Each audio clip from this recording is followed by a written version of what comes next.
constrição. É, esse elemento que a gente falou sobre a camuflagem é como consequência natural. A constrição é quase que também uma consequência natural disso, né? Então, é só você pensar que mesmo quando a gente está descrevendo ambientes naturais de florestas, selvas ou ambientes naturais com muitas plantas no universo de RPG, é comum que existam constrições, existam restrições de movimento naturalmente. Então, mesmo quando não é uma criatura, é muito comum que quando você vai narrar, você fale, cara, vocês chegaram numa região de floresta, de selva tão fechada, tão cerrada, que o movimento é muito mais difícil. Né? Uma dificuldade considerável da existência da vida dos bandeirantes no Brasil era justamente que os caras tinham que abrir estradas, abrir picadas, né? As ações de bandeiras eram justamente para explorar a mata de uma maneira que permitisse criar caminhos que facilitassem a locomoção, porque se você fosse locomover todas as vezes por meio através da floresta fechada, você não conseguiria.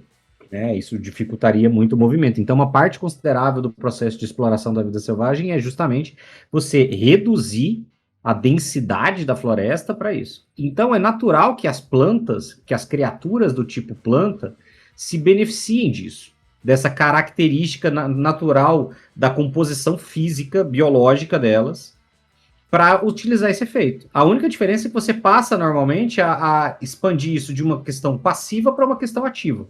Ou seja, as plantas utilizam essa estrutura, as criaturas do tipo planta utilizam essa estrutura que normalmente causaria um prejuízo passivo para uma situação ativa, em que elas atacam utilizando isso.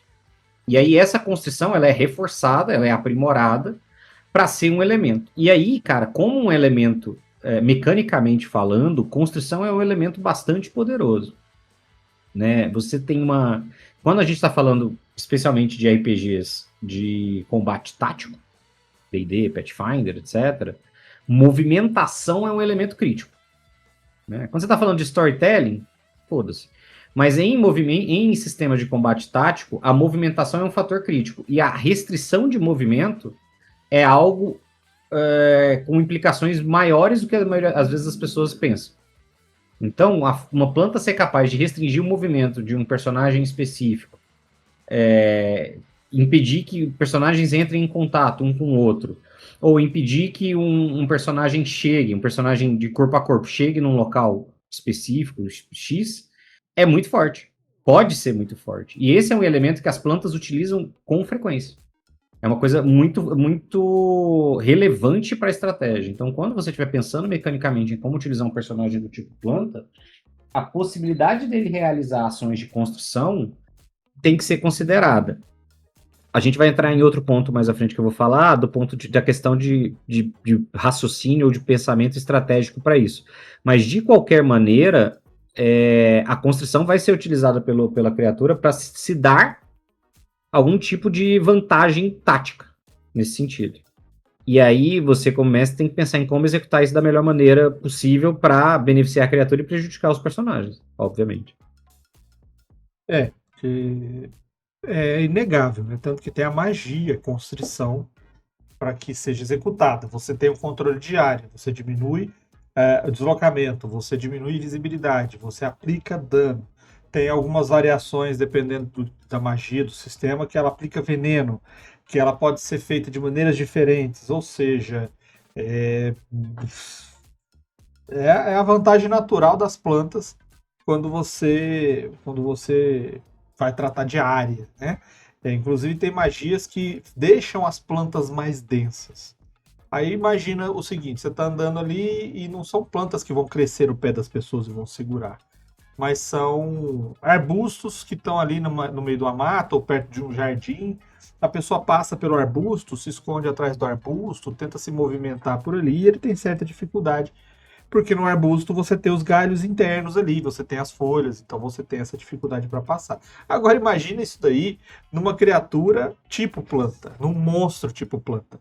Ele pode, inclusive, dificultar a sua vida de maneira ativa. E não simplesmente porque, meu formato do corpo é esse. Ele pode sim aumentar as dificuldades e a pessoa não saber. Então, é um elemento que você pode pegar aí para sua narrativa, às vezes que você ignora. Você ter no cálculo de dificuldade, muitas das vezes, né, a gente coloca uma criatura mais poderosa, que é o desafio principal, e a gente coloca os asseclas, né, que são aquelas criaturas acessórios, aquelas auxiliares do desafio, para deixar a coisa um pouco mais dinâmica. Imagina você estar enfrentando um ente ou uma outra criatura e os arbustos e cipós estão ajudando a criatura que você está enfrentando, diminuindo o deslocamento, diminuindo a visibilidade, aumentando a cobertura, melhorando a defesa. Então existem muitas ferramentas mesmo que você pode usar através da constrição.